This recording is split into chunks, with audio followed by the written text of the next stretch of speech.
बताइए कि भूत जो है वो बनते कैसे हैं। एंटिटीज होती हैं जो इस यूनिवर्स में अलग से एग्जिस्ट करती हैं। वो आत्माएं नहीं है, वो एंटिटीज हैं। जैसे आप और हम एक एंटिटी हैं, बट हमारे लिए हम नॉर्मल है और वो पैरानॉर्मल है। उनके लिए वो नॉर्मल है और हम पैरानॉर्मल है। परफ्यूम वगैरह लगा के बाहर नहीं जाना, कच्चा दूध पी के बाहर नहीं जाना है। परफ्यूम यूज किया था, उसी की गंध की वजह से जो चिता में आत्मा जल रही थी उसने आपको आवाज दी थी। संकेत है जो मतलब आत्माओं को ज्यादा प्रभावित करती है। कि घर में रखी हुई तुलसी ठीक पानी, धूप और हवा मिलने के बावजूद भी बार बार मुरझा जाती है। तो ये सब नकारात्मक ऊर्जाओं के सिम्टम्स हैं। पानी का ये स्पेशलिटी है, सुखा देती है इंसान। वो पूरे बॉडी को सुखा देती है। उसने उसकी बॉडी का वेट मतलब उसका एक महीने में लगभग 20 किलो वजन कम हो गया। तो उसकी जो ये हिस्सा था कमर, वो बेड से उठनी शुरू हो गई और ऐसे करके वो इस दिशा में ऊपर ऊपर उठती चली गई। लगता था कोई साया पीछे से गुजर गया। आत्मा है जो आपके हस्बैंड के साथ वहाँ से लग चुकी है। आपके हस्बैंड से किस तरह का लगाव हो गया कि अब उसके साथ वो किसी और को बर्दाश्त नहीं कर सकता। तो मैंने कहा उसने पीले रंग के वस्त्र पहन रखे और बहुत ज्यादा वो ऐसे सुंदर है और इस तरीके से है, और ऐसा मैं मान नहीं सकता क्योंकि आपके हस्बैंड को अभी दिखी ना हो।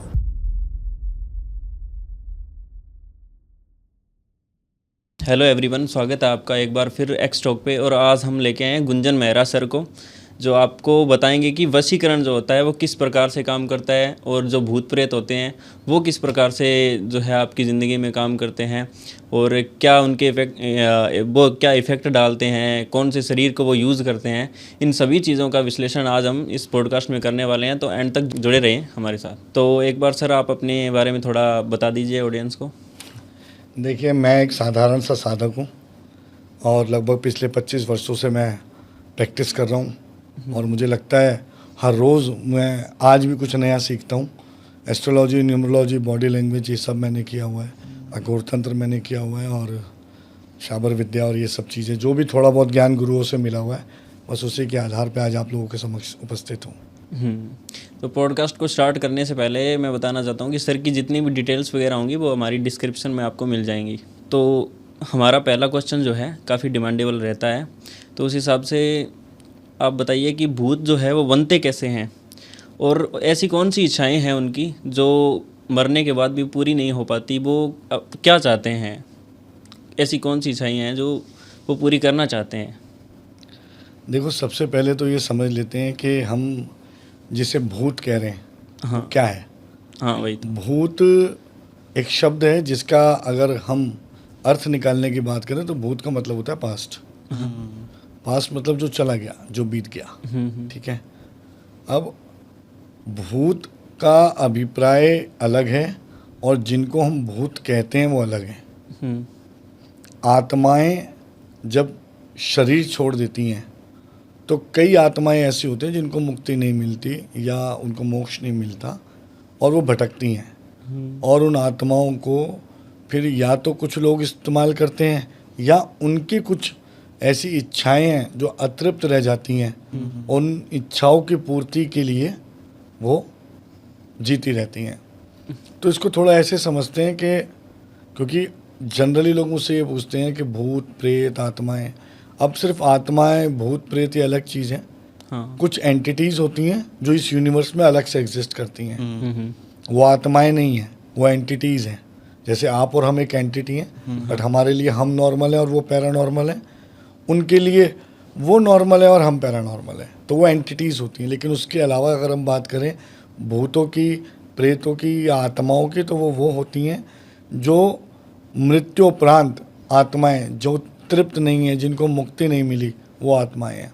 अच्छा। जनरली वो आत्मा, वो व्यक्ति जिसकी मृत्यु साधारण मृत्यु या नॉर्मल डेथ नहीं होती, जैसे अगर एक्सीडेंटल डेथ है या किसी मर्डर में उनकी मृत्यु हुई है या किसी उन्होंने सुसाइडल डेथ किया है, तो जो नॉर्मल नेचुरल डेथ नहीं है, ऐसे व्यक्तियों की आत्माएं अक्सर अतृप्त रहती हैं और उनको तब तक मुक्ति नहीं मिलती जब तक उनके परिवार के सदस्य उनके लिए मुक्ति और मोक्ष की कामना का कोई भी सरल उपाय जैसे पिंडदान या जो भी कुछ है नहीं कर देते।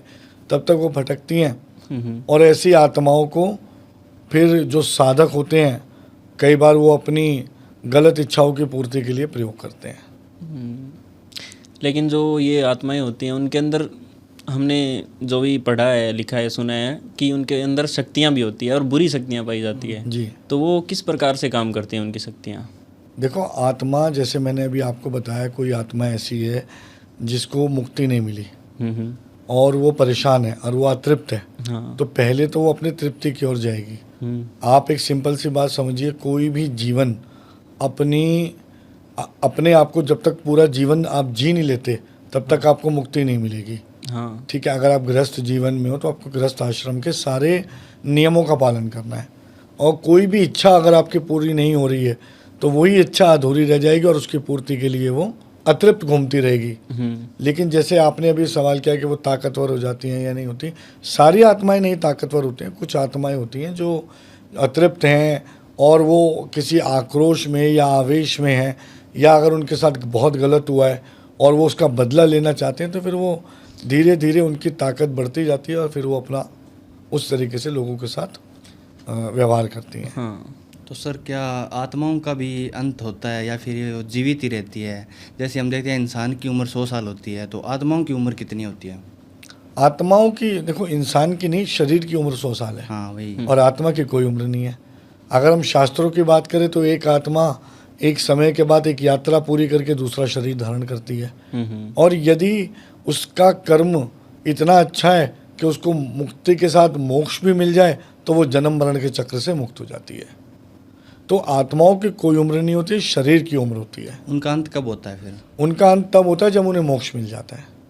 अगर मोक्ष नहीं मिल रहा है तो वो मुक्ति के बाद एक नया शरीर धारण करती हैं, उसके बाद एक नया शरीर और फिर एक नया शरीर। कई बार ऐसा होता है कि आत्माएं शरीर तो नया धारण कर लेती हैं, लेकिन उनके पिछले जन्म के कर्म उनके साथ जुड़े रहते हैं, और कई बार उन्हीं इच्छाओं की पूर्ति के लिए वो इस जन्म में भी परेशान होते हैं। आप लोगों ने अक्सर सुना होगा पास्ट लाइफ रिग्रेशन। तो पास्ट लाइफ रिग्रेशन भी इसी तरीके से जुड़ा हुआ है कि अगर हमारी पास्ट लाइफ का कोई कर्म है, कोई इच्छा है जिसकी पूर्ति नहीं हुई है, वो आज भी अतृप्त है, तो वो भटक रहा है और वो इस जीवन में भी अतृप्त रहेंगे। ऐसे कई केसेस हमारे पास आते हैं जिसमें पास्ट लाइफ रिग्रेट के रूप में लोग जीवन जी रहे हैं और अभी तक वो रिग्रेट उनका बना हुआ है। तो क्या आत्माएं सिर्फ इंसान के ही शरीर की भटकती हैं या बाकी जो जानवर है उनकी भी भटकती हैं? देखिए, अगर मैं एक बहुत बहुत जनरल बात करूं, लेमैन लैंग्वेज में बात करूं, तो आप और हम किन से इंटरेक्ट कर सकते हैं? इंसानों से। हाँ, इंसानों तो शायद हमारी सीमा यही कहती है कि हम उन तक ही पहुंच पाए हैं। मैंने भी आज तक कभी नहीं सुना कि किसी ने किसी जानवर की आत्मा से बात करी हो। हाँ, उनका प्रयोग जरूर होता है। अलग अलग तंत्र हैं हमारे, कई तंत्र, जैसे उल्लू तंत्र है, कौवा तंत्र है, या अलग अलग पक्षी तंत्र हैं। उनके शरीर के अंगों का तो प्रयोग हम जरूर करते हैं, लेकिन उनकी आत्माओं से कभी बोलचाल भाई मैंने तो नहीं किया और किसी ने की हो तो बात अलग है। सही है। सर, ऐसी कौन सी आत्माएं होती है जो मतलब सबसे ज़्यादा पावरफुल होती है? देखो, वो आत्मा जो किसी साधक की आत्मा है और वो अतृप्त है। साधक से मेरा अर्थ वो कोई भी मेल फीमेल हो सकता है। उसने अगर साधनाएं की हैं और बहुत अच्छा वो किया और उसके बावजूद भी उसको मुक्ति नहीं मिली है, तो एक ऐसी आत्मा ज़्यादा खतरनाक साबित हो सकती है, क्योंकि उसके पास सिद्धियां मौजूद है और वो अपने हिसाब से अपने आप को मतलब अपनी ताकत को बढ़ा सकती है, घटा सकती है। तो ऐसी आत्माएं ज़्यादा खतरनाक होती हैं। या कई आत्माएं ऐसी हैं जो बहुत ज़्यादा जिनके साथ बुरा हुआ है और गलत काम जिनके साथ हुआ और उसके बाद वो आज भटक रही हैं, तो एक बदले की भावना से जो भटक रही हैं वो भी अपने आप को बहुत समयानुसार ताकतवर करती हैं और बहुत पावरफुल हो जाती हैं। जैसे आपने बताया कि एक साधक की आत्मा पावरफुल होती है, तो साधक कैसे बनते हैं? साधक साधनाओं से बनते हैं। अच्छा। आप किसी भी तरह की साधना करते हैं तो आप एक साधक कहलाते हैं। और साधनाएं अनेक तरीके की हैं। सात्विक साधनाएं हैं, तामसिक साधनाएं हैं, यांत्रिक साधनाएं हैं, तांत्रिक साधनाएं हैं, अघोर तंत्र। किसी भी आप शास्त्र को फॉलो कर रहे हैं और आप उसकी सिद्धियां कर रहे हैं अपने गुरु के आदेश अनुसार, जो भी आपको मिल रहा है सीख रहे हैं, तो आप एक साधक कहलाएंगे। और वो साधक कोई भी हो सकता है। सबसे पावरफुल साधना कौन सी होती है? देखो, ऐसा नहीं है पावरफुल क्या है, देखो ये तो अपने अपने ऊपर है। आपकी कौन सी सिद्धि आपके लिए कितनी ताकतवर साबित होगी ये समय बताता है। लेकिन ऐसी कई साधनाएं, लेकिन हाँ, ये माना गया है कि अघोर तंत्र में एक अघोरी की साधना सबसे ज़्यादा कठिन मानी गई है और एक अघोरी बनना आसान नहीं है। मतलब केवल मैं अभी आपको ऑफ कैमरा भी बता रहा था कि अगर काले कपड़े और भस्म आपने रमा लिए तो आप अघोरी बन गए हो, ये ज़रूरी नहीं है। अघोर तंत्र में साधना में 3 बड़े मेजर स्टेप हैं, 3 तरह की साधनाएं हैं। अगर आपने वो तीनों तरह की साधनाएं नहीं की तो आप एक सच्चा अघोरी कभी नहीं बन पाएंगे। और वो इतनी कठिन है, वो इतनी मुश्किल है, जिन्हें करना किसी भी आम आदमी के लिए बहुत आसान नहीं है। तो जो ये आत्माएं होती हैं उनकी शक्तियाँ कितनी पावरफुल हो सकती हैं? क्या वो जैसे भगवान है, भगवान की शक्तियों से पावरफुल हो सकती है? देखो, कोई भी शक्ति ईश्वरीय शक्ति से ऊपर नहीं है, मेरा मानना ये है। दूसरी बात, समय और परिस्थिति बहुत बड़ा रोल अदा करती है। आप अंधेरे में बंद कमरे में अकेले हैं और आपका डर आपके स्टेट ऑफ माइंड पे हावी है, तो बहुत कमज़ोर आत्मा भी आपके लिए ताकतवर साबित हो सकती है। और आप एक अच्छे एनवायरनमेंट में, आप किसी मंदिर में हैं, आप एक थोड़ी सी आप में चेतना शक्ति आपकी अच्छी है और स्टेट ऑफ माइंड आपका बहुत स्ट्रांग है, तो बड़ी से बड़ी आत्मा भी आपको कम नुकसान पहुंचाएगी। स्टेट ऑफ माइंड का इंसान के जीवन पर बहुत बड़ा असर पड़ता है। तो अगर आपका स्टेट ऑफ माइंड बहुत स्ट्रांग है तो आप जैसे हम जनरली साइंस में कहते हैं कि अगर आपकी इम्यूनिटी स्ट्रांग है तो बीमारियां आपको कम इम्पैक्ट करती हैं। ऐसे अगर आपका स्टेट ऑफ माइंड स्ट्रांग है तो आपको नकारात्मक ऊर्जाएं जल्दी प्रभाव नहीं डालती। आपने देखे होंगे बहुत सारे लोग ऐसे हैं जो कहते हैं भाई हमें किसी चीज़ से डर नहीं लगता। ये जनरली ऐसा होता है, इसमें ऐसा होता है कि जो आदमी होते हैं वो इन चीज़ों पे विश्वास कम करते हैं, लेकिन जो औरतें होती हैं उनका स्टेट ऑफ माइंड कम होता है, तो वो इन चीज़ों पे जल्दी विश्वास भी करती हैं और वो काबू में आ जाती हैं उनके जल्दी। देखिए, मैं थोड़ा सा आपको और करेक्ट कर देता हूँ।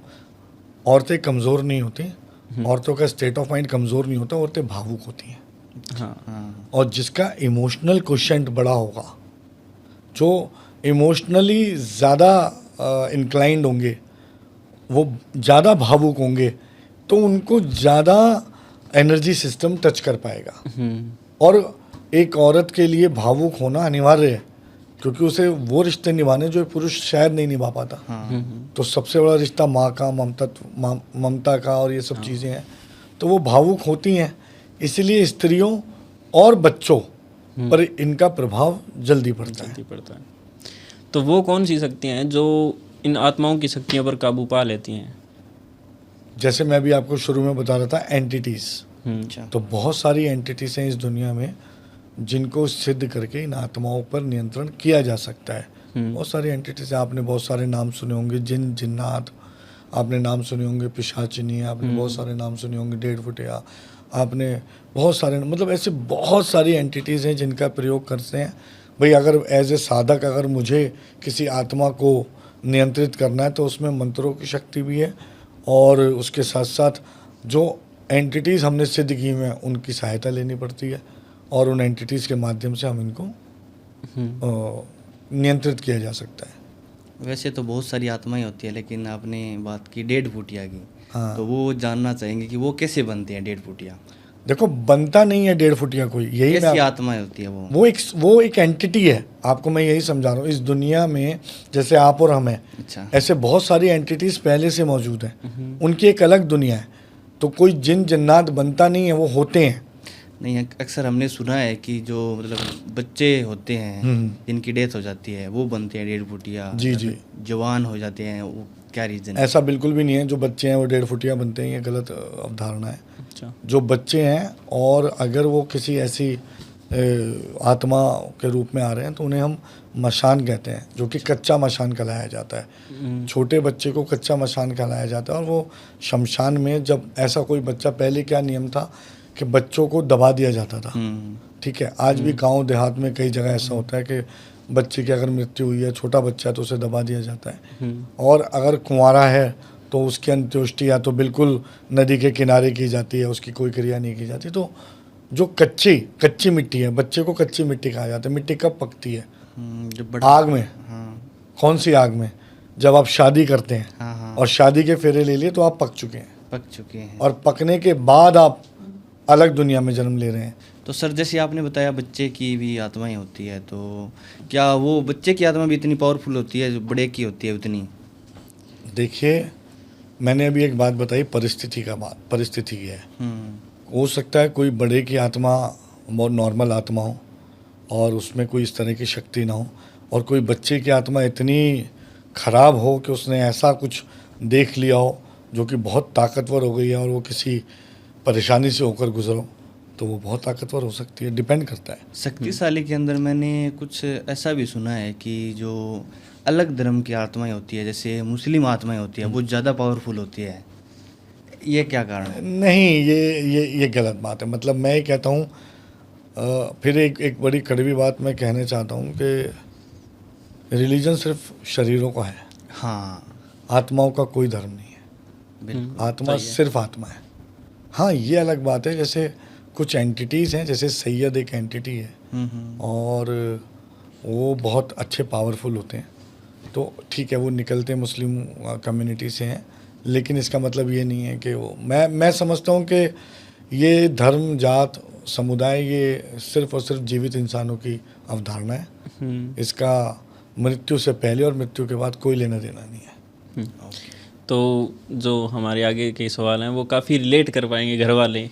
जी। तो इसमें क्या है कि आत्माएं जो होती है सुगंधित चीज़ों से मानते हैं कि ज़्यादा आकर्षित होती हैं, जैसे घी होता है, दूध होता है, तो उन्हीं चीज़ों से क्यों आकर्षित होती हैं वो? देखिए, जैसे आपका और हमारा एनर्जी सिस्टम बात करके चलता है, तो वो एक एनर्जी सिस्टम है जो महक और गंध के रूप में एक दूसरे से कम्युनिकेट करता है। हाँ। तो आपको या मुझे, जैसे आप मुझे बोलो सर आप किसी जगह को जाकर विजिट करके कैसे पता करेंगे वहाँ पे कौन सी आत्मा है, क्या है, तो एक अलग तरह की उनकी गंध होती है और ये स्मेल सिस्टम ही है, आप इसे समझिए। तो वो इन्हीं चीज़ों से अट्रैक्ट होती हैं और इन्हीं चीज़ों की तरह उनका जीवन है। तो किसी भी आत्मा के अगर बारे में जानना चाहेंगे तो भी स्मेल है, और एक आत्मा किसी भी गंध से जल्दी अट्रैक्ट होती है। वो अच्छी है बुरी है ये अलग बात है, आत्मा के ऊपर डिपेंड करता है। जैसे हम कहते हैं अगर सैयद है, जैसे मैं अभी जिक्र कर रहा था, तो अगर इत्र वगैरह का आप इस्तेमाल करते हैं तो जल्दी उस डायरेक्शन में आ जाते हैं। सही घर वाले कहते रहते हैं कि ये परफ्यूम वगैरह लगा के बाहर नहीं जाना, कच्चा दूध पी के बाहर नहीं जाना है। ऐसे देखो कुछ मिथ हैं और कुछ सही हैं, ऐसा हमेशा नहीं है कि फिर तो कोई परफ्यूम का इस्तेमाल ही कभी नहीं करेगा, ऐसा नहीं है। हाँ, लेकिन अगर आप परफ्यूम लगा रहे हो और शमशान घाट में जा रहे हो तो फिर तो आप मूर्ख हो। अभी मैंने रिसेंटली एक पॉडकास्ट किया था जिसमें जो मैंने शमशान घाट के अंदर ही किया था, कच्चे शमशान के अंदर, और इत्तेफाक की बात है वहाँ हमारे कैमरामैन को मैंने उनको बड़ा शौक़ था कि मुझे चिताओं का शूट करना है और रात के 12 बजे से 3 बजे के बीच का वो शूट था। अच्छा। तो हम चिताओं के पास में उन्हें ले गया, हालांकि मैंने उन लोगों का प्रोटेक्शन सिस्टम किया हुआ था, लेकिन जब मैं उन्हें चिताओं के पास ले गया और वो बहुत अरे सर कोई बात नहीं है, मैं नहीं डरता किसी चीज़ से, वो चिता के पास पहुंच गए। चिता के पास पहुंचते ही कोई आवाज़ आई, उसको महसूस हुई, पर उसने मतलब ये हिंट नहीं किया, उसे महसूस। मैंने उसको बोला कि अब आप मुड़ो और मुड़कर मत देखना, निकल जाओ यहाँ से। अच्छा। वो तुरंत, वो जो भी टीम थी पूरी टीम को मैंने वहाँ से हटा दिया। मैंने कहा आप लोग तुरंत निकल जाओ, यहाँ पे रुकने की ज़रूरत नहीं है, और पीछे मुड़ के मत देखना कोई भी आवाज़ आए। वो लोग चले गए। खैर हमने जैसे तैसे अपना शूट किया, कंप्लीट किया। अगले दिन सुबह ब्रेकफास्ट टेबल पे मैंने उस कैमरामैन से पूछा, मैंने कहा आपने परफ्यूम यूज़ किया था? बोले नहीं सर मैं तो कोई परफ्यूम यूज़ नहीं किया। मैंने कहा दोस्त मुझसे झूठ मत बोलो। तो वो कहने लगा नहीं सर वो तो मैंने सुबह लगाया था। मैंने कहा आप अभी भी झूठ बोल रहे हैं? कह रहा हाँ सर शाम को भी लगाया था, ऊद लगाया था। मैंने जो आप लगा कर गए ना, उसी की गंध की वजह से जो चिता में आत्मा जल रही थी उसने आपको आवाज़ दी थी। अच्छा। तो यस, आप किस जगह जा रहे हैं परफ्यूम लगाकर, इससे बहुत डिपेंड करता है। हाँ। ये एक ऐसा पॉडकास्ट हम भी करना चाहेंगे कभी। हाँ बिल्कुल, जिससे देखो आजकल मुझे नहीं पता, वो लोगों ने मुझे अप्रोच किया था उस टीम ने, वो दैट वाज उसे वो कहते हैं इन रियल लाइफ, IRL शायद इसे बोलते हैं। लेकिन सुना है कि शमशान घाट जो होता है सबसे पवित्र जगह मानी जाती है वो। हाँ देखो आप, दुनिया का सबसे बड़ा अटल सत्य मृत्यु है। हाँ। और वो शमशान घाट के अंदर होती है। लेकिन पवित्र तो सारी दुनिया है ना। जो अपवित्र है वो विचार हैं और विचारधारा के परिणाम है। मैं किसी के साथ गलत कर रहा हूँ तो मेरे साथ गलत होगा। मैं कर्म लेकर पैदा हुआ हूँ। मैं एक बड़ा रिबेलियन सा स्टेटमेंट आजकल देता हूँ जिसको लेकर कुछ लोग मुझे शायद काउंटर भी करते हैं कि जैसे एस्ट्रोलॉजी की हम बात करते हैं तो astrology is a bunch of possibilities. वो एक संभावनाओं का संग्रह है बिल्कुल। जिसे संभव हम अपने कर्मों से करते हैं। हाँ। तो एक इंसान भाग्य लेके कभी पैदा नहीं होता, वो केवल अपने कर्म लेके पैदा होता है। सही है। कर्मों पे चलकर भाग्य बनता है, कर्म प्रधान है। तो कर्म प्रधान है। तो डिफरेंस ये है कि आप अगर शमशान घाट की बात कर रहे हैं तो शमशान घाट एक ऐसी जगह है जहाँ पर हर किस्म की शरीर को जलाया जाता है और या दफनाया जाता है, हम उसको जो भी उससे जोड़ लें रिलीजन से। और ऐसा नहीं है वो पवित्र या अपवित्र होता है, बात सिर्फ इतनी है कि वहाँ पर आप किस तरह की ऊर्जाओं का संचार कर रहे हैं और आप कैसे उनसे इंटरेक्ट कर रहे हैं डिपेंड करता है। अब जैसे कच्चा शमशान है तो कच्चा और पक्के शमशान में फ़र्क होता है। कच्चे शमशान में जो आत्माएं हैं वो स्वतंत्र होती हैं और पक्के शमशान में वो बंधी हुई होती हैं। तो पक्के शमशान को सीमाओं के रूप से कील दिया जाता है ताकि यहाँ आने वाला व्यक्ति उनसे किसी भी तरह से ग्रसित ना हो, परेशान ना हो, उनके इंटरेक्शन में ना आए। और कच्चे शमशान तो खैर नदी किनारे लग के जो भी रेतीला शमशान है उसे कच्चा शमशान कहते हैं। तो कच्चे शमशान में किसी भी आत्मा का किसी भी आम आदमी से इंटरेक्शन करना ज़्यादा आसान हो जाता है। ऐसी कौन कौन सी जगह होती है जहाँ पर आत्माएं ज़्यादा रहती है? अक्सर हमने सुना है, घर वालों से ही सुना है कि चौराहे के ऊपर जब जाओ तो ध्यान से जाना, इधर मत देखना, उधर मत देखना, पीछे मुड़ के मत देखना। तो ऐसी कौन सी जगह होती है जो आत्माएं मतलब ज़्यादा रहती है वहाँ पर? देखो, अब हम इसको थोड़ा सा रिफाइन कर देते हैं। सिर्फ आत्माएं नहीं, सिर्फ स्पिरिट नहीं, हम बात करते हैं नकारात्मक ऊर्जाओं की, नेगेटिव एनर्जीज, है ना। क्योंकि डर तो उनसे है। हाँ अगर कोई पॉजिटिव एनर्जी है तो उससे तो डर ही नहीं है, वो कहीं भी रहे। हाँ वो तो है। तो हम बात करते हैं नेगेटिव एनर्जी, उसमें एंटिटीज़ भी आ गई, उसमें आत्माएं भी आ गई, उसमें प्रेत वगैरह सब आ गए। तो ये सब ऐसी जगह पर रहना पसंद करते हैं जहाँ पर निर्जन हो। निर्जन मतलब जहाँ जीवन, हमारा जीवन कम हो, जहाँ आम आदमी का जीवन कम हो, जैसे जंगलों में, सुनसान जगहों पर। या अब शमशान घाट को तो एक लोग बदनाम ज़्यादा करते हैं, बट ठीक है, वहाँ पर आत्माओं को, शरीर को जलाया जाता है। सुनी पड़ी बिल्डिंग है अगर। हाँ, सोनी बिल्डिंगें होती हैं, या बहुत सारी ऐसी कोई भी जगह है जहाँ सालों से कोई नहीं गया है, तो ऐसी जगहों को वो अपना घर समझती हैं। और देखो, एक इंसान के नज़रिए से देखो तो आप और हम कहाँ रहना चाहते हैं? जहाँ हमारे जैसे लोग रहेंगे, तो वो भी वहीं रहना चाहते हैं जहाँ उनकी जैसी एंटिटीज़ और चीज़ें हैं। तो जो भी निर्जन है जगह, जहाँ जीवन कम है, वो ऐसी जगहों पर रहना ज़्यादा मतलब प्रेफरेबल मुझे लगता है कि उनको ऐसी जगहों पे मिलती ज़्यादा है। ऐसे कौन से संकेत है जो मतलब आत्माओं को ज़्यादा प्रभावित करती है? देखो, संकेत क्या है? संकेत एक अलग चीज़ है। जैसे अभी आपने कहा आप परफ्यूम लगा रहे हो, तो ये एक संकेत है।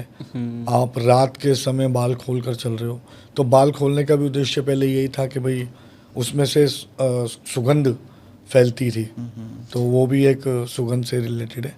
पर जैसे सिम्टम्स होते हैं कि कैसे पता लगे कौन सी जगह नकारात्मक ऊर्जा है या नहीं है, वो अलग अलग चीज़ें हैं। तो किसी घर के, एक घर या एक किसी प्रॉपर्टी पे होने वाले सिम्टम्स अलग होते हैं, और एक व्यक्ति विशेष पर अगर किसी एंटिटी का या किसी आत्मा का पोजीशन है तो उसके संकेत अलग हैं। दोनों के सिम्टम्स बिल्कुल अलग अलग होते हैं। क्या सिम्टम्स हैं?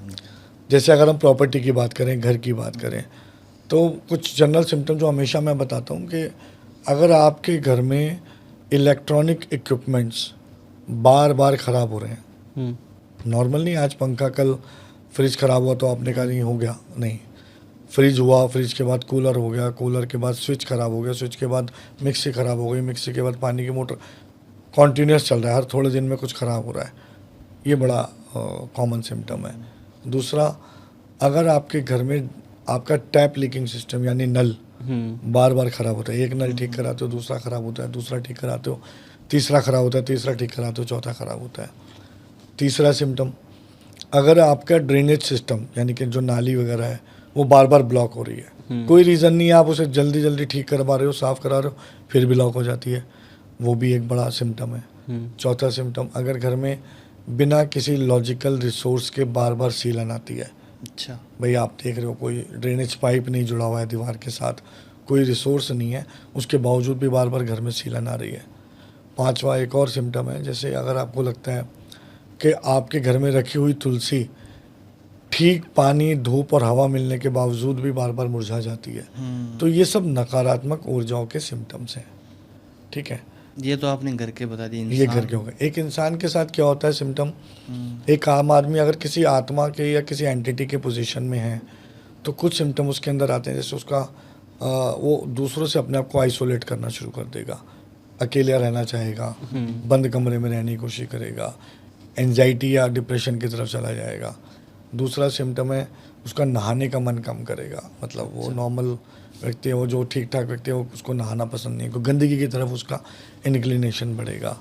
या वो क्या कहते हैं, शरीर में से उसको, अपने शरीर में से या उसके शरीर में से एक ऐसी गंध या दुर्गंध का आना जो कि नॉर्मल ना हो। जनरली भाई आप नहाए नहीं हो, गंदगी है, वो स्मेल अलग होती है, लेकिन अलग अलग तरह की कोई गंध आना। और जैसे होता है ना, हम लेफ्ट आउट फील करते हैं, हम 4-5 लोग बैठे बात कर रहे हैं और एक बंदा लेफ्ट आउट हो गया, वो बात, तो फिर उसको लगता है कहाँ, तो बार बार वो लेफ्ट आउट हो जाना। तो ये सब कुछ बेसिक सिम्टम्स हैं। मूवीज़ में देखा है कि बहुत ज़्यादा खाना खाने लग जाते हैं, ऐसा कुछ? नहीं, ऐसा नहीं है, खाना बहुत ज़्यादा। मूवीज़ का तो वैसे कह नहीं सकते। मूवीज़ में तो आपने मूवी देखी शैतान मूवी, उसमें उन्होंने गोली खिलाई, बंदा रोबोट बन गया। मैंने तो अपनी ज़िंदगी में ऐसा देखा नहीं ऐसा नहीं आता यार। तो ठीक है, उनके लिए सिनेमा है, वो थोड़ा सा मनोरंजन के दृष्टिकोण से इसको कम ज़्यादा कर लेते हैं, बट ऐसा नहीं होता है। तो ऐसे कौन से जो तंत्र मंत्र या कोई तावीज़ वगैरह है जो अपने पास रखने से भूत प्रेत है मतलब प्रभावित नहीं होते इतने? देखो, तंत्र मंत्र और तावीज़ नहीं है, मैं आपको एक बात बताता हूँ कि ऐसे कुछ कवच होते हैं जिनका आप इस्तेमाल कर सकते हो, जैसे रुद्राक्ष। कई रुद्राक्ष ऐसे हैं, हालांकि ये हर व्यक्ति के हिसाब से अलग अलग होता है, उसकी राशि और कुंडली के हिसाब से उसको कौन सा रुद्राक्ष ज़्यादा सूट करेगा, ऐसा रुद्राक्ष एक कवच के रूप में इस्तेमाल किया जा सकता है। रुद्राक्ष की एक ताकत है कि वो किसी भी नकारात्मक ऊर्जा से फाइट करता है, और पहले वो रुद्राक्ष टूटेगा तब इंसान को कोई नुकसान होगा। और भी कई कवच होते हैं, जैसे छोटा बच्चा है तो उसे भैरव कवच पहनाया जा सकता है। भैरव कवच भी रुद्राक्ष और 2-1 चीज़ें मिलकर बनाया जाता है, मंत्रोच्चारित करके उसको तैयार किया जाता है। और रुद्राक्ष भी ऐसे ही नहीं कहीं बाजार से लेकर आपने पहन लिया, एक तो ओरिजिनल होना चाहिए, कौन सा मुखी आपको सूट करता है वो रुद्राक्ष होना चाहिए, और वो अभिमंत्रित रुद्राक्ष होना चाहिए। अगर अभिमंत्रित है, कौन सा मुखी है आपके हिसाब से, वो रुद्राक्ष आप पहनते हो तो वो भी एक कवच का काम करता है। उसके अलावा बहुत सारी ऐसी चीज़ें हैं जो सिद्धियों के माध्यम से कवच किए बनाए जा सकते हैं, और उनका किसी भी आम आदमी का बचाव किया जा सकता है। तो जैसे अपने शादियां होती है तो उसमें क्या है कि दुल्हन और दूल्हे दोनों को 3 या 4 दिन पहले शादी के बाद में, मतलब 4 दिन बाद में ये कहा जाता है कि बाहर मत जाना। तो वो क्यों कहा जाता है?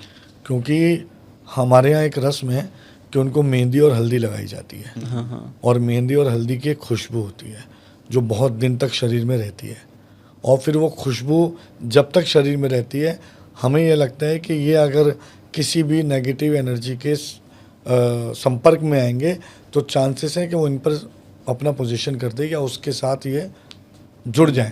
हाँ। इसीलिए उनसे कहा जाता है कि वो थोड़ा सा ऐसी जगहों पर जाने से बचाव करें जो कि जहाँ पर नकारात्मक ऊर्जाएं हो सकती हैं। खैर गांव देहात में ये चीज़ आज भी ज़्यादा है, पर शहरों में इतना नहीं है, और अब आदमी ऐसा भी नहीं है, तो दूसरे दिन ही आदमी नहा धो के ऑफिस भी चला जाता है, तो ये बड़ा कॉमन सी बात है अब। हाँ, सही है। तो सर ऐसा कोई केस जो जैसे आपको लगा हो कि कोई आत्मा को कंट्रोल करते टाइम ऐसा लगा हो कि ये ज़्यादा पावरफुल है या मेरे आप खुद पर हावी हो रही है, ऐसा कोई केस? देखो, मुझे 25 साल हो गए और मुझे लगता है हर केस पावरफुल होता है। अच्छा। हर केस में डर लगता है, हर केस खतरनाक होता है, पर फिर भी एक केस है मेरा जो मैं आपको बता देता हूँ। एक ये घर का किस्सा है। तो उस घर में क्या हुआ कि हस्बैंड वाइफ और 2 बच्चे थे उनके, उनमें से उनकी एक बेटी मैरिड थी, ठीक है, वो कभी आती थी, कभी जैसे घर पे कभी कभी आ जाती है। अब हुआ क्या, उनके घर पर किसी ने एक ऐसी क्रिया की, एक ऐसा एंटिटी को छोड़ा जिसको हम मशान कहते हैं, सूखा मशान की मैं बात कर रहा हूँ। अच्छा। सूखे मशान को छोड़ा और बाई चांस के पास वो लड़की उस दिन उनके घर पे आई हुई थी एंड उसको ये अंदाज़ा नहीं था वो एक्चुअली में प्रेग्नेंट थी। उसको पता नहीं था क्योंकि 1-1.5-2 महीने में कई बार नहीं भी पता लगता। वो प्रेग्नेंट थी और जैसे ही सूखे मशान ने उस पर अटैक किया उसकी बॉडी में मतलब उसका ब्लीडिंग स्टार्ट हो गया एंड वो एकदम रेस्टलेस सिचुएशन हो गई। पूरा परिवार डर गया, उसको लेकर गए। अब उसके बाद से ना वो ब्लीडिंग डॉक्टर को दिखाई, डॉक्टर ने बताया भाई शी वॉज प्रेग्नेंट और कुछ हो, डॉक्टर्स ने अपने रीज़न दिए कि इस वजह से ये सब कुछ हो गया। लेकिन जैसे ही उसके बाद से वो लड़की ना हर रोज़ उसको अजीबोगरीब प्रॉब्लम शुरू हो गई। उसकी ने बॉडी ने वेट लॉस करना शुरू कर दिया और हर 2-4 दिन में उसकी बॉडी से ब्लीडिंग स्टार्ट हो जाती थी। अच्छा। अब जब डॉक्टर्स के पास दोबारा गए तो डॉक्टर्स को इसका कोई रीज़न लॉजिकल समझ नहीं आया कि अब ब्लीडिंग क्यों हो रही है, जबकि जो भी था वो क्लीन हो चुका है, क्लियर हो चुका है, अब कुछ है नहीं अंदर, तो अब बार बार ब्लीडिंग क्यों हो रही है। डॉक्टर्स ने बहुत टेस्ट कराए, इवन कैंसर तक का टेस्ट कराया गया, बट कुछ समझ में नहीं आया। एक टाइम सिचुएशन ये आई कि उसकी बॉडी पे, मैं हमेशा कहता हूँ पोजीशन की स्टेजेस होती हैं। तो इनिशियली कई बार हमें नहीं पता लगता है कि हमारी बॉडी पे कोई एंटिटी पोजेस कर रही है।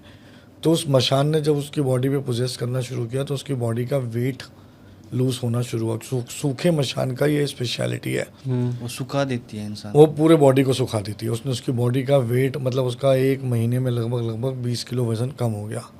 अब वज़न कम हो गया, वो बिल्कुल पतली हो गई। अब जो उसके इन लॉस थे लड़की के, क्योंकि अब उसके बाद तो वो अपने घर चली गई, उसके इन लॉस थे, वो काफ़ी परेशान हुए। उन्होंने मुझसे संपर्क किया, उन्होंने कहा भाई इसको हो क्या रहा है, क्योंकि ये रात में अजीब अजीब आवाज़ें निकालती है और बहुत देर तक जागती है, अकेले बैठी रहती है, किसी से बात नहीं करती, नहाती नहीं है। मैंने जैसे सिम्टम्स बताए तो मुझे थोड़ा सा, मैं उन दिनों थोड़ा बिजी था, पर मैंने कहा चलो मैं आता हूँ, मिल के बात करता हूँ। अब मैं गया उनके यहाँ, तो सिचुएशन क्या हुई, क्योंकि जब हम जाते हैं हम अपनी पहले सुरक्षा के साथ जाते हैं और थोड़ी पॉजिटिविटी मतलब अपना देह रक्षा वगैरह करके अपनी तैयारी से गया। तो जब मैं गया तो वो लड़की अपने बेड पे लेटी थी, उसकी बॉडी ने अजीबोगरीब रिएक्ट करना शुरू कर दिया और वो मुझे देखते ना चीखने लगी। तो मैं समझ गया कि ये अब एंटिटी है जिसको एग्रेशन हो गया है कि भाई मैं आया हूँ तो शायद मैं उसके अगेंस्ट कुछ करने वाला हूँ। जब वो चीखने लगी ना तो उसकी जो ये हिस्सा था कमर, वो बेड से उठनी शुरू हो गई। अच्छा, यहाँ ऊपर उठने आप मतलब बहुत ऊपर नहीं, इसे थोड़ी सी कुछ इंच उसने ऊपर उठा लिया और ऐसे करके वो इस दिशा में ऊपर ऊपर उठती चली गई और पैर नीचे हैं, सर टिका हुआ ही है। और एक मोमेंट आया लगभग वो 1 फुट के करीब अपनी बॉडी उसकी, अच्छा, और शरीर ऐसे टिका हुआ जैसे आप जनरली चक्रासन की पोजीशन सोचो ना, तो उसने हाथ ऐसे नहीं जोड़ कर रखे थे, पैर नहीं थे, वो दोनों टिके हुए थे, बस बॉडी उठती चली जा रही थी जैसे कोई उसे पकड़ के खींच रहा हो। अब मैंने उसको जब खींचना शुरू किया या मैंने जो भी अपनी सिद्धियों के माध्यम से उस एंटिटी को कंट्रोल करना शुरू किया, तो मुझे हेल्प की ज़रूरत थी। तो मैंने उसके हस्बैंड को बोला भाई इसे पकड़ो, ये उठ के ना चल दे। तो उसका हस्बैंड डर के दूसरे कमरे में चला गया जो मतलब एक बड़ी अजीब सी बात है, हंसी भी आई मुझे उस टाइम, बट मुझे लगा यार ये क्या, भाई तुम्हारा लाइफ पार्टनर है, तुम डर रहे हो। खैर उसकी मदर इन लॉ ने उसको उस टाइम पकड़ा, उन्होंने थोड़ी सी हिम्मत दिखाई and then somehow I did manage to control that entity. और उसके बाद सबसे पहले उसको उससे डिटैच किया और डिटैच कर मैं उसे एक्चुअली में, मेरा एक प्रोसेस रहता है, मैं हमेशा सबको यही बताता हूँ कि मैं किसी भी एंटिटी को डिटैच करके उसी टाइम वहीं नहीं छोड़ देता, क्योंकि अगर छोड़ दिया तो कोई और यूज़ करेगा और कोई और यूज़ करेगा और हो सकता है वो वहीं भी वापस आ जाए। तो पहले डिटैच करना पड़ता है, डिटैच करके अपने पास लाकर फिर मैं उसको लेकर ऋषिकेश जाता हूँ। ऋषिकेश में एक घाट है कच्चा, जहाँ मैं अक्सर अपनी क्रियाएं करता हूँ। तो वहाँ ले जाकर एक भोग के माध्यम से उसको, क्योंकि अगर वो इस शरीर पे थी, उसको कुछ ना कुछ चाहिए था, तो उसको अगर वहाँ से कुछ चाहिए नहीं मिला तो मैं उसको अपने पास से एक भोग देता हूँ। मंत्रों की शक्ति से उसे कमज़ोर किया और अपनी जो भी एंटिटी हमारे साथ है उनको, उनकी ताकत से उसे कमज़ोर करके ऋषिकेश ले जाकर वहाँ भोग दे के उसके भोग के साथ उसे गंगा में विलीन कर दिया। उसके बाद उसकी मुक्ति और मोक्ष की कामना मैं करता हूँ। ईश्वर की कृपा से ज़्यादातर केसेस में चीज़ें सफल रही हैं और इंसान को आराम पड़ा है। लेकिन मैं आपको सच बताऊं, उसके कई दिन बाद तक भी वो लड़का अपनी वाइफ के साथ सोया नहीं। अच्छा। मतलब उसकी मदर इन लॉ सोती थी, थोड़ा टाइम लगा उस लड़की को भी ठीक होने में, क्योंकि उसकी बॉडी इतनी सूख चुकी थी ना कि मेडिकल रिपोर्ट्स नॉर्मल है, बट उससे खड़ा होना भी मुश्किल हो गया था। तो उसको लगभग 1 महीना लगा थोड़ा नॉर्मल होने में, बट हाँ फिर वो नॉर्मल हो गई। तो बट उस टाइम एक मोमेंट ऐसा था कि उस एंटिटी का मुझे ये लग रहा था कि वो मुझ पर अटैक ना कर दे, बट हाँ उसके बाद शी वाज नॉर्मल। तो आपने बात की कि मंत्रों से आत्मा को आपने कमज़ोर किया, तो मंत्रों में इतनी शक्ति कैसे होती है? मंत्रों में बहुत शक्ति है। आप किसी एंटिटी को कैसे सिद्ध करोगे? मंत्रों से। हाँ। आप किसी आत्मा को कैसे सिद्ध करोगे? मंत्रों से। हाँ। आप ईश्वर को कैसे सिद्ध करोगे? मंत्रों से। सही है, मंत्रों जगाया में भी मंत्रों से शक्ति ही जाता हमेशा है। से ही होती है, और मंत्र अलग अलग तरीके के होते हैं। जो हम मंत्र यूज़ करते हैं वो शाबर मंत्र होते हैं, वो शाबर विद्या से निकले हुए हैं। शाबर विद्या अघोर तंत्र को समेटती है और पूरा अघोर तंत्र शाबर विद्या के अंदर है। और शाबर मंत्र सरल शब्दों से बने मंत्र होते हैं। शाबर विद्या का जन्म भगवान शिव ने किया है, और उन्हीं की मदद से हम इन सब चीज़ों का कर पाते हैं। तो वो मंत्र जिनकी हमने सिद्धि की है, जो हमें अपने गुरु से मिले हैं, केवल उन्हीं मंत्रों के माध्यम से हम उनको कमज़ोर कर पाते हैं, नियंत्रित कर पाते हैं। तो जैसे आपने इस कहानी में बात की कि उसे जो है केस किसी ने, स्टडी। हाँ हाँ, केस स्टडी में बात की कि उसे जो वो था आत्मा थी, उसे किसी ने छोड़ा था तो घर में, तो अगर नहीं छोड़े तो क्या मतलब वैसे भी आ जाती है आत्मा घरों में? हाँ, कई बार ऐसा होता है। जैसे एक और केस था मेरा, मेरे एक फॉलोअर हैं, वो एक्चुअली मैंने पहले भी कई एक आध बार बताया है शायद। तो फॉलोअर हैं, वो एक रिलीजियस प्लेस पे गए थे घूमने, एक कपल था, और वो वहाँ पर एक बंद कमरे में, मतलब उनको एक किसी जानकार ने कहा भाई आप मेरी एक प्रॉपर्टी है वहाँ पर है, वहाँ रुक जाओ। तो उनको भी लगा यार चल ठीक है, होटल करेंगे, खर्चा होगा, प्लस जानकार है तो उस जगह पे रुक जाते हैं। तो वो कुछ लोगों का ग्रुप था, वो वहाँ चला गया, जिसमें एक कपल था जो मेरा फॉलोअर था।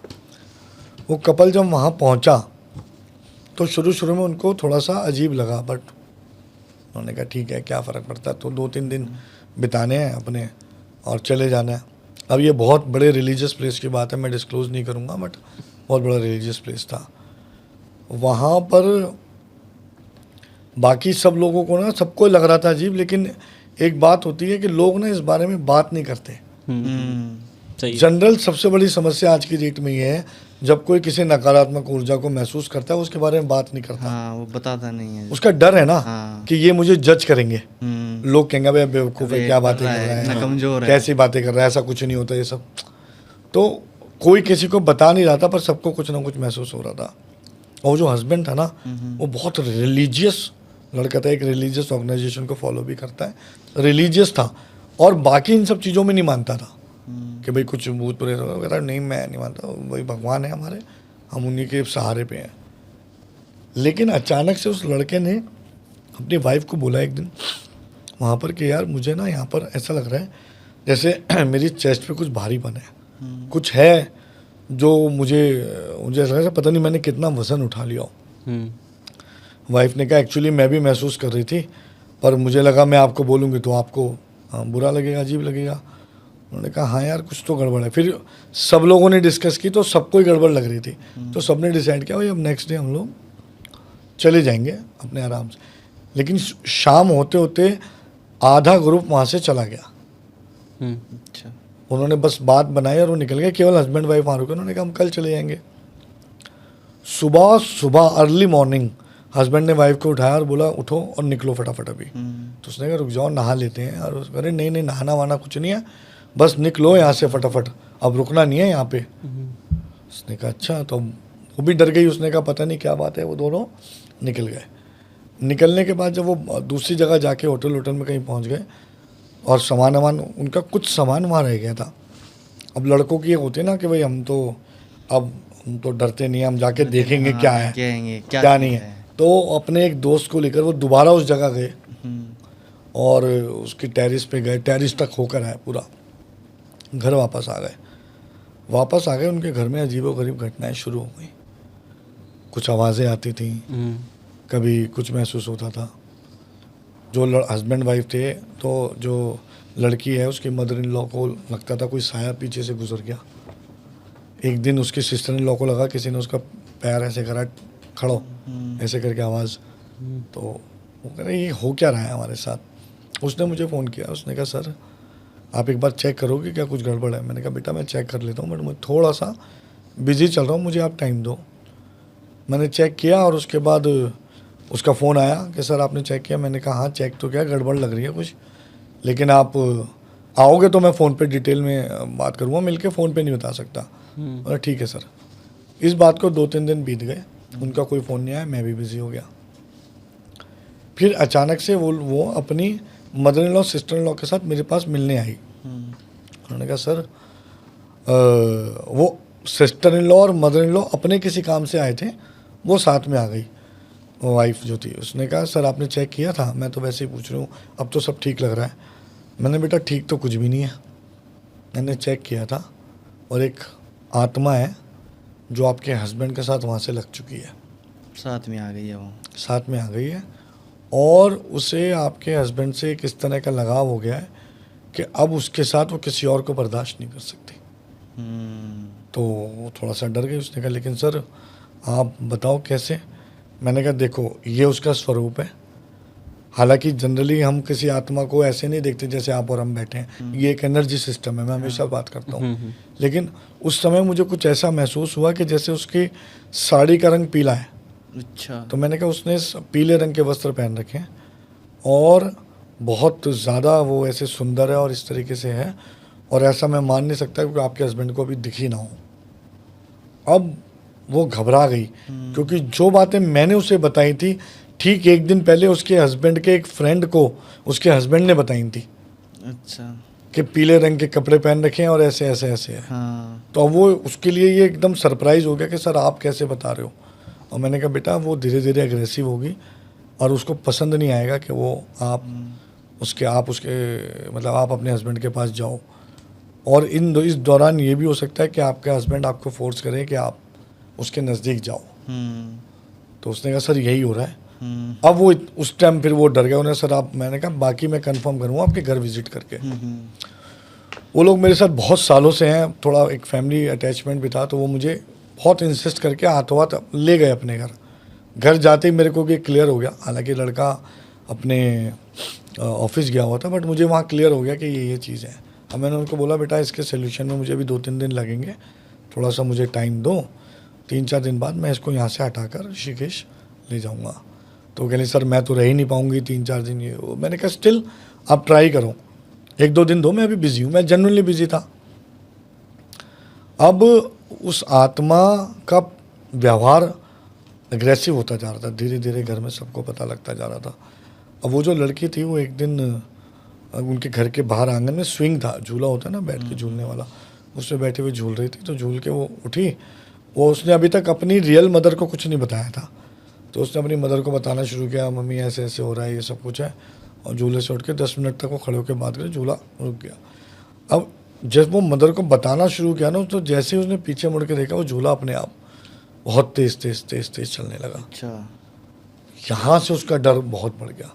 उसने मुझे कहा कि सर ऐसे ऐसे बात है, तो ये तो पहली बार हमारे साथ हुआ है ये वो। और लिटरली वो बहुत ज़्यादा हाँफने लगी फ़ोन के ऊपर। मैंने बेटा घबराओ नहीं, अच्छा मुझे 2 दिन और दो, मैं करता हूँ। कह रही नहीं सर मेरे को तो 2 दिन क्या, मैं तो 1 रात भी। मैंने कहा अच्छा जब मैं उनके घर गया था मैंने एक चीज़ और उन्हें बताई थी जो मुझे पता ही नहीं थी। मैंने उनको जाकर उनके बेडरूम में सीधे बताया कि आपके हस्बैंड राइट साइड पे सोते हैं, आप लेफ्ट सोते हो। उसने कहा हाँ सर आपको कैसे पता। मैंने कहा मैं समझ गया, और आपके बीच में कोई सो रहा है आजकल। तो वो उसका डर और बढ़ गया। तो खैर उसने मुझे इंसिस्ट किया, मैंने कहा नहीं मुझे 1-2 दिन का टाइम और दो। लेकिन मैंने कहा आप थोड़ा ध्यान रखना कि ये आपको या आपके हस्बैंड को नुकसान पहुंचा सकती है। सुबह नेक्स्ट डे सुबह 6 बजे उसका फ़ोन आ गया मेरे पास और मैसेज आया कि सर मेरे हस्बैंड के ऐसे शोल्डर पे ऐसे 4 नाखूनों के निशान हैं बहुत बड़े, जो रात को नहीं थे। अच्छा। वो मतलब नॉर्मल सैंडो में सो रहे थे और कह रही है कैसे आया मेरे को समझ नहीं आ रहा, वो घबरा गई बहुत ज़्यादा। उसने लिटरली उसका फ़ोटो खींच के मुझे भेजा और मैं देखते ही समझ गया। मैंने कहा बेटा अब गड़बड़ ज़्यादा हो गई है और अब मैं 2 दिन इंतज़ार नहीं कर सकता, मुझे आज ही रात को निकलना पड़ेगा। फिर मैं रात को निकला और ऋषिकेश गया, जो मेरा प्रोसेस है उसे फॉलो किया, उससे हटाया। वो भी बहुत ख़तरनाक केस था, एक मोमेंट पे बहुत दिक्कत थी, लेकिन ईश्वर की कृपा से सही से हो गया। लेकिन उन लोगों को बहुत दिन लगे नॉर्मल होने में, उनको हमेशा से फिर ये लगता था कि बार बार उनका हर फैमिली मेम्बर मुझसे पूछता था हर थोड़े दिन में, सर सब कुछ ठीक हो गया था ना सर, अब तो कुछ नहीं है सर, मुझे हमें डर लग रहा है। ये तो बहुत ज़्यादा सर ऐसा भी क्या होता है कि आत्मा को कंट्रोल करते टाइम? अब मैं आपको उस आत्मा की सच्चाई बताता हूँ। वो जिस जगह वो गए थे ना, वो बहुत सालों से बंद था। अच्छा। और जब वो जगह सालों पहले बनी थी, वो जिस जगह को तोड़कर बनाया गया था, वहाँ पर एक लड़की थी जिसके साथ कुछ गलत किया गया था और उसके मार के उसकी बॉडी को वहीं दफना दिया गया था और उस पर वो जगह बनाई गई थी। अच्छा। तो वो इतने सालों से वहाँ भटक रही थी, उसे एक ऐसे एनर्जी सिस्टम की तलाश थी जो उसके साथ कनेक्ट कर सके, और ये इसके साथ कनेक्ट कर गई। और इतना उसको था कि अब उसे अपनी जो इच्छाएं, जो अतृप्त इच्छाएं थी, उस लड़के के माध्यम से पूरी करनी थी।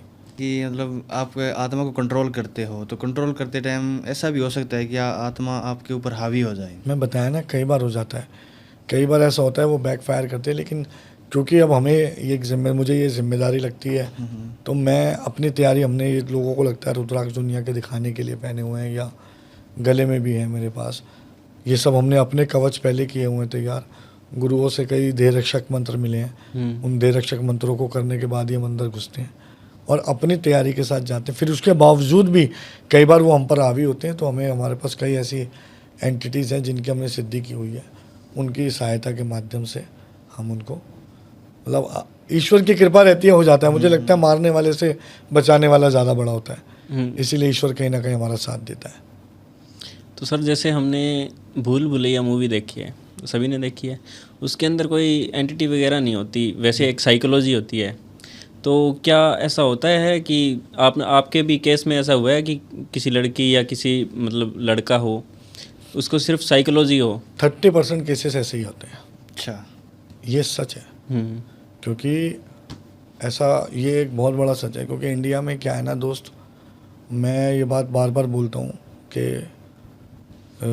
रिलीजन को 2 पिलर्स पे खड़ा कर दिया, डर और लालच, कमर्शियली। इसलिए जो बेचारा साइकोलॉजिकल पेशेंट है उसमें भी लोग भूत निकाल देते हैं। हाँ। कई केसेस हैं जो साइकोलॉजिकल हैं, क्योंकि लोगों को कई बार लगता है कि जब उनकी बात नहीं मानी जा रही, उनको सुना नहीं जा रहा, उन्हें अटेंशन नहीं मिल रही, तो वो इस तरह की चीज़ों का सहारा लेते हैं। आजकल सोशल मीडिया, टीवी, सब कुछ है, तो उनको ट्रीट करने की कई बार हमें कभी कभी तो हम स्ट्रेट अवे बोल देते हैं भाई अब कुछ नहीं, आप डॉक्टर के पास जाओ। लेकिन क्या होता है ना, आजकल एक और बात है, आप किसी को बोलोगे ना कुछ नहीं है, लोग बोलते हैं हमें सच सुनना है, पर हर आदमी सच सुनना नहीं चाहता। आप उनको बोलोगे ना आपके साथ कुछ नहीं है, बोले हाँ इन्हें कुछ नहीं आता, दूसरे के पास जाओ। जब तक कोई आदमी उनसे पैसे लेके उनका बेवकूफ़ ना बना ले, तब तक उन्हें यह संतुष्टि भी नहीं आएगी कि कुछ था। सही है। तो बट ऐसा होता है कई केसेस में कि बच्चे साइकोलॉजिकली इल होते हैं, और उन केसेस में हम कोशिश करते हैं कि उनको डॉक्टर से मिलने की सलाह दें, और उनकी मन की संतुष्टि के लिए साधारण सात्विक उपाय इस तरीके से बता देते हैं जैसे कि भाई ये कर लो आप, और इसके करने से आपको इससे छुटकारा मिल जाएगा। लेकिन जो पर्टिकुलर इंसान होता है, क्या उसको सही करने के लिए कोई और चीज़ें ट्राई करते हैं, या जैसे ही वैसी मूवी में वो भ्रमित करते हैं उस मूवी में वैसा ही कुछ करते हैं? उन्होंने, मैं उसको ये देखता हूँ कि हाँ, उन्होंने भी एक प्रोसेस दिखाया कि आप किसी भी व्यक्ति को जो दिमागी रूप से या मानसिक रूप से इन चीज़ों की तरफ इंक्लाइंड है, आप उसको बोलोगे ऐसा कुछ नहीं है, तो वो कभी भी आपकी बात नहीं मानेगा। नहीं मानेगा। लेकिन अगर आप उसको बोलोगे अब मैंने ये भ्रूम भ्रूम भ्रूम करके ठीक कर दिया है, तो वो कहेगा हाँ मैं ठीक हो गया। तो कभी कभी ऐसी चीज़ें भी सहारा बनती हैं, बट मैं ज़्यादातर केसेस में लोगों को रिकमेंड करता हूँ भाई आप डॉक्टर के पास जाओ, क्योंकि डॉक्टर के पास उन दवाइयों, उनका इलाज है। मतलब अगर उनका सही तरीके से मानसिक इलाज हो तो वो नॉर्मल हो जाते हैं। एक्चुअली क्या है, ये डर ही तो है अंदर का, कोई अपने अंदर की इनसिक्योरिटी और इन्फीरियरिटी कॉम्प्लेक्स है जो अपनी बात उनको साधारण रूप से कहने नहीं दे रहा, और वो इन सब चीज़ों का सहारा ले रहे हैं। तो लोग अपने घरों में ऐसी कौन सी चीज़ें रखें या ऐसे कौन से कवच वगैरह है जो रखें ताकि जो नेगेटिव एनर्जी है वो घर में प्रवेश ना करे? देखो बहुत सारी चीज़ें होती हैं, इंसान कर रख बहुत कुछ सकता है, लेकिन जैसे हर रोज़ अपने घर में गंगा जल का छिड़काव करो। अगर संभव है तो नीम की टहनी से करो, क्योंकि नीम नकारात्मक ऊर्जाओं को दूर करता है। और उसके अलावा सबसे अच्छी चीज़ मैं समझता हूँ कि प्रभु भक्ति, ईश्वर का नाम रोज लिया जाए, उनकी आरती गाई जाए, गायत्री मंत्र का जाप रोज करो अपने घर में। आजकल वो आते हैं ना, वो म्यूजिकल आते हैं जिसमें मंत्र बजते हैं। हाँ। तो आप अपने घर में रोज़ सुबह शाम गायत्री मंत्र को बजाओ, वो ध्वनि अपने आप में बहुत सकारात्मक ऊर्जा का प्रभाव फैलाती है। और बहुत सारी चीज़ें ऐसी हैं जो की जा सकती हैं, मतलब वो डिपेंड करता है जगह के ऊपर और व्यक्ति विशेष के हिसाब से। अच्छा, तो सर आगे हम बात करते हैं वशीकरण पे। जी। तो वशीकरण जो है वो काफ़ी सुना है हमने कि बहुत ज़्यादा खतरनाक होता है और जो साधक होते हैं वो इसका यूज़ करते हैं। जैसे हमने शैतान मूवी देखी थी, तो वो बहुत ही खतरनाक तरीके से वशीकरण करता है और वो कुछ अपनी इच्छाएं होती है, वो शक्तियां बढ़ाने के लिए वो अपनी वो करता है।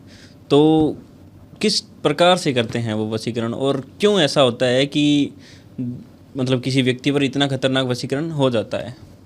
देखो सबसे पहले तो मैं आपको ये बताता हूँ कि जो फिल्म में दिखाया गया वशीकरण है, ऐसा वशीकरण मैंने अपनी लाइफ में नहीं देखा है कि एक दिन में 1 घंटे बाद कोई इंसान को कुछ खिलाया और वो रोबोट बन गया।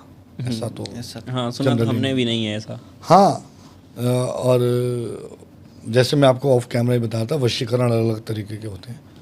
तो जो वशीकरण है वो 2 अलग अलग शास्त्रों से निकला है। एक शाबर विद्या से निकला हुआ षट कर्मों का एक हिस्सा है वशीकरण। षट कर्मों में से एक कर्म वशीकरण है, वो जनरल वशीकरण है।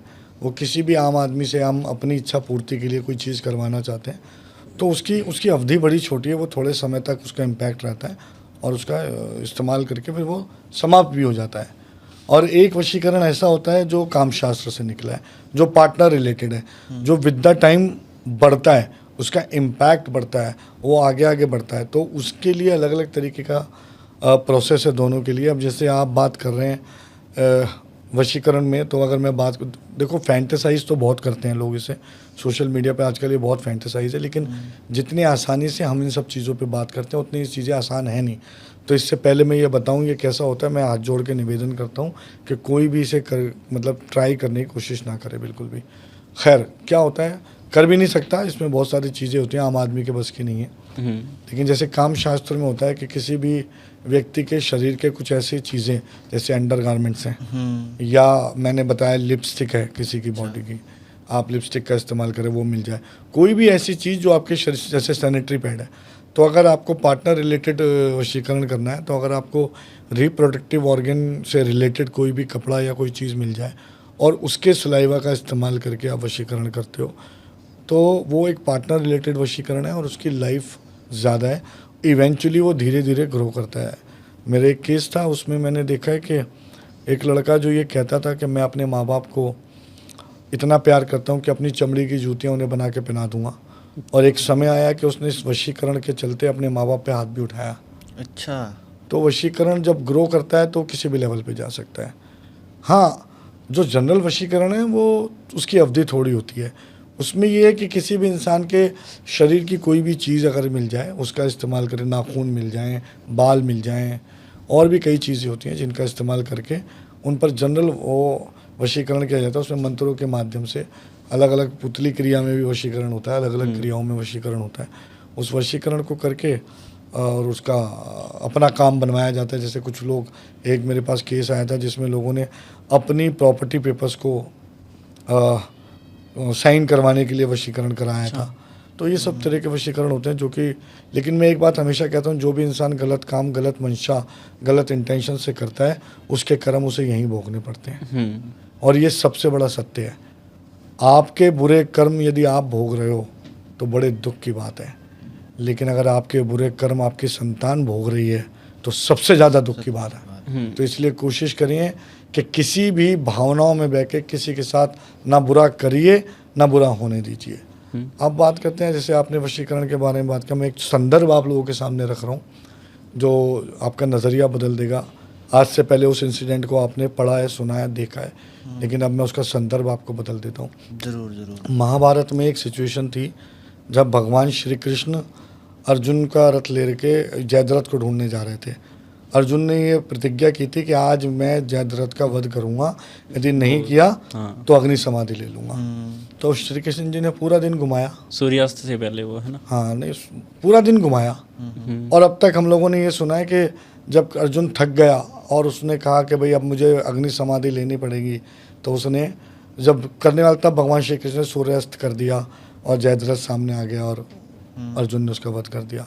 दरअसल में न सूर्य कभी अस्त होता था न अस्त होता है। हम सब साइंटिफिकली ये बात जानते हैं। सूर्य तब भी अस्त नहीं हुआ था, सूर्य आज भी अस्त नहीं हुआ है। अगर डिटेल में महाभारत आप पढ़ेंगे या कोई भी, इसका एक संदर्भ ये है कि भगवान श्री कृष्ण ने उस समय एक सामूहिक वशीकरण किया था जिसका प्रभाव सारी सेना पे पड़ा और सबको ये लगा कुछ क्षणों के लिए सूर्य डूब गया है, पर सूर्य डूबा नहीं था। सूर्य को सूर्य अपनी जगह पर था, उस वशीकरण के प्रभाव में सबको लगा सूर्य डूब गया। और जैसे ही प्रभाव में आके जयद्रथ सामने आया, भगवान ने उस सम्मोहन को समाप्त कर दिया और अर्जुन ने जयद्रथ का वध कर दिया। एक और बात मैं इससे आपको कहना चाहूँगा, आपकी ऑडियंस तक पहुँचाना चाहूँगा कि कर्म कितना इम्पोर्टेंट है। तो जितने भी हमारे ग्रंथ हैं वो हमें सिखाने के लिए बने हैं। तो महाभारत के हर सदस्य में आप अपने आप को ढूंढो। वो जयद्रथ हम है, वो अर्जुन हम है, कृष्ण भी हम ही है, बिल्कुल। और वो शिशुपाल भी हम ही है जिसे कृष्ण जी ने 100 मौके दिए थे, हमें भी मिलते हैं और 101 वो हमें भी नहीं मिलेगा। बिल्कुल सही। इसलिए अपने कर्मों को परखो, गलत करने से पहले 100 बार सोचो। बिल्कुल सर।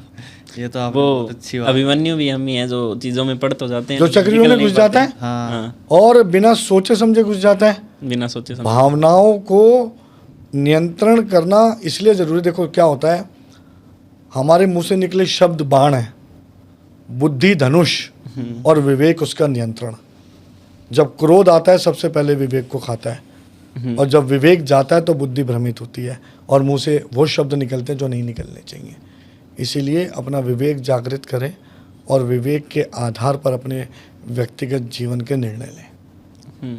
सही है। तो मैं वापस उसी टॉपिक पे आता हूँ, वशीकरण पे। जी, वशीकरण करना कितना आसान है? क्या बिल्कुल भी नहीं है। हर व्यक्ति वशीकरण कर सकता है? कोई भी नहीं कर सकता। कोई स्पेशल सिद्धि वगैरह चाहिए क्या? देखिए, यदि आपने स्पेशल सिद्धि नहीं की हुई है, कोई साधनाएं नहीं की हैं, आपके गुरुओं से आपको कुछ सिद्धियां नहीं मिली हुई हैं, कुछ क्रियाएं होती हैं, जैसे मैंने बताया शाबर विद्या में 6 कर्म होते हैं।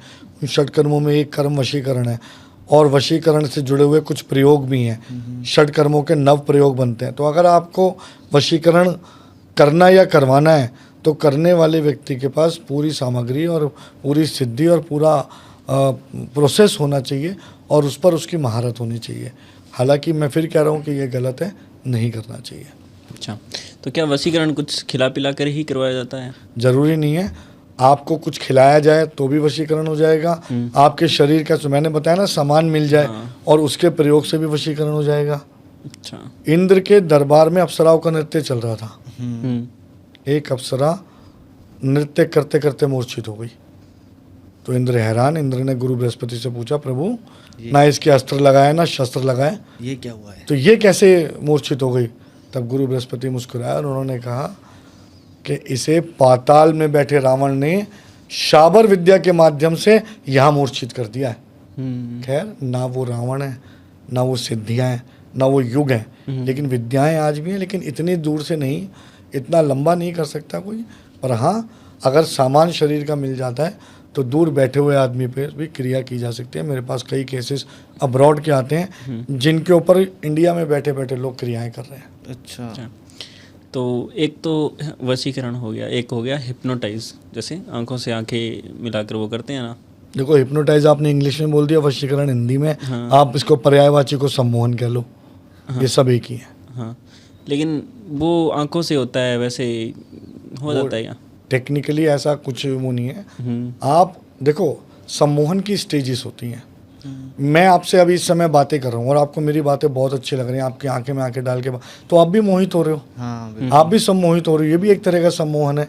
और मैं आप पर इतना प्रभाव डाल दूं कि आप मेरी बातें मानने लगो, ये भी एक तरह का सम्मोहन है। लेकिन जो सम्मोहन की आप बात कर रहे हो वो नहीं है। एक आपने अक्सर देखा होगा आजकल लोग क्या करते हैं कि सड़क पर कोई किसी को मिल रहा है और 2 मिनट बात करा, उसने अपने सारे गहने उतार के दे दिए, तो वो कोई सम्मोहन नहीं है, वो कुछ सूंघाते हैं जिससे हमारी सेंसेस कमज़ोर हो जाती हैं और फिर वो वही करते हैं जो सामने वाला व्यक्ति कह रहा होता है। और जब तक हम सेंसेस में वापस आते हैं तब तक तो बंदा चोरी करके जा चुका होता है। तो ऐसा नहीं होता। तो वशीकरण से बचने के लिए क्या क्या उपाय किए जा सकते हैं? देखो, मैंने फिर वही कहा, वशीकरण क्या बहुत सारी क्रियाएं हैं। हाँ। किसी भी क्रिया से बचने के लिए अपने आप को नकारात्मक लोगों के से दूर रखें, ऐसी जगहों पर कम जाएं जहां पर आपको शक है, ऐसे लोगों के हाथ का दिया हुआ ना खाएं, स्पेशली सफ़ेद चीज़ या कोई मिठाई जिनसे आपको वाइब्रेशंस आते हैं कि भाई ये नेगेटिव लोग हैं। दूसरी चीज़, ईश्वर का साधना करें। जितना ज़्यादा आप ईश्वर भक्ति में रहेंगे उतना ज़्यादा नकारात्मक ऊर्जाएं आपसे दूर रहेंगी। फिर रुद्राक्ष मैंने कहा एक कवच है, और भी कई चीज़ें। और अगर आपको लगता है कि आपको डाउट है कि आप पर किसी तरह की कोई नकारात्मक क्रिया की गई है, तो एक सही मेंटोर को चुनें और उससे बात करें। जब तक आप उसे नहीं चुन पा रहे हैं तब तक आप अपने आप को ईश्वर की भक्ति में लीन कर दें और हर रोज़ गायत्री मंत्र का या महामृत्युंजय मंत्र का जाप करें। कम से कम आपको उससे थोड़ा सा समय मिलेगा कि आप अपने आप को बचा सकें। तो ये पता कैसे चलता है कि मेरे ऊपर वशीकरण हो गया है? अभी मैंने आपको सिम्टम्स बताया ना कि आपके शरीर में कुछ ऐसे सिम्टम्स आने लगेंगे जो कि नॉर्मल नहीं है, तो वो कोई भी क्रिया हो सकती है। वो वशीकरण जरूरी नहीं है, वो वशीकरण हो सकता है, स्तंभन हो सकता है, उच्चाटन हो सकता है, विद्वेषण हो सकता है, शांति क्रिया हो सकती है और मारण क्रिया भी हो सकती है।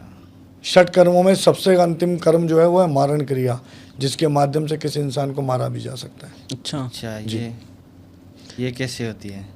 अब ये तो यहाँ पे बताया ही नहीं जा सकता कैसे होती है। बताना तो नहीं। देखो, कोई भी क्रिया इन्हीं सब चीज़ों के इस्तेमाल से होती है जो आपके शरीर की चीज़ें होती हैं। कोई ऐसा कोई केस है जिसमें ऐसा हो? हाँ, हुआ था एक केस मेरा, मैं उसके बारे में कई बार बताया। एक लड़की थी जिस पर मारण और विद्वेषण दोनों किया था, उसके इन लॉज ने किया था, और वो लंदन में थी, उसको इंडिया में बैठे हुए क्रिया की गई थी।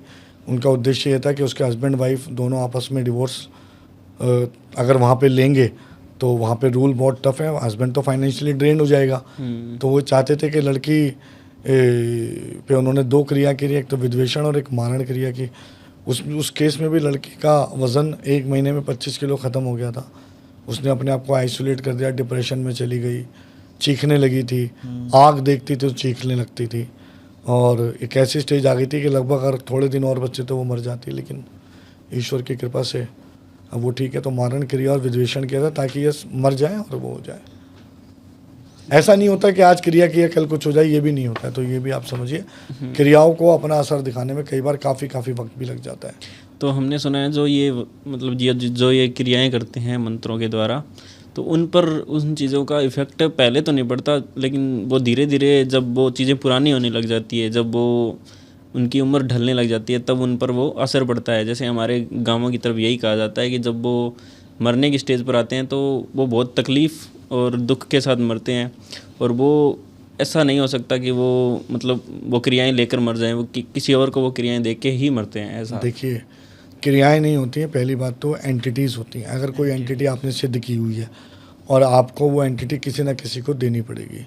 अगर आप उस एंटिटी को किसी को हैंड ओवर नहीं कर रहे, अपनी गुरु दीक्षा में या किसी भी उसमें नहीं दे रहे हो, तो वो एंटिटी आपके शरीर पर तकलीफ़ों को बढ़ाएगी। क्योंकि अगर वो एंटिटी आपके साथ है तो फिर उसको जो भोग चाहिए वो कहीं ना कहीं से तो चाहिए। हाँ। जब कहीं से नहीं मिलेगा तो आप ही से लेगी।